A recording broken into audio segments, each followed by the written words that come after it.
तो हमारे देश का नाम क्या है? इंडिया या भारत? आर्टिकल 1 कहता है India that is Bharat shall be union of states. पर लोग आज भी कंफ्यूज होते हैं, क्या इंडिया ब्रिटिशर्स का दिया हुआ नाम है?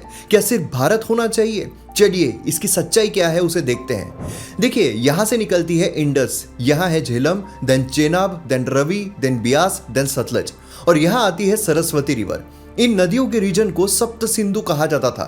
इसी रीजन में एक पावरफुल ट्राइब रहा करती थी जिसका नाम था भारता।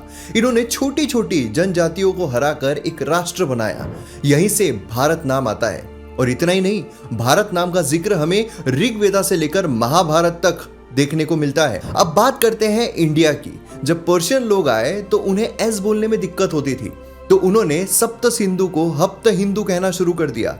फिर ग्रीक्स आते हैं जिनके पास एच वर्ड ही नहीं था, इससे इंडोस एंड देन इंडिया नाम आता है। इंडिया नाम को हटाने की बात इस वजह से भी की जाती है क्योंकि वेस्टर्न वर्ल्ड में इंडियंस एक डेरोगेटरी वर्ड की तरह इस्तेमाल किया जाता था।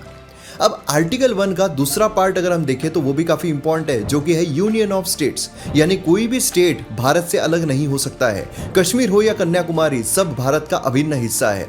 पर ये स्टेट्स मेंशन कहाँ किए गए हैं, इसके लिए हमें आर्टिकल 1 सब क्लॉज 2 में जाना होगा, जहां पर कहा गया है कि भाई इन सभी स्टेट्स का जिक्र, इन सभी टेरिटरीज का जिक्र शेड्यूल 1 में किया गया हमारे संविधान के।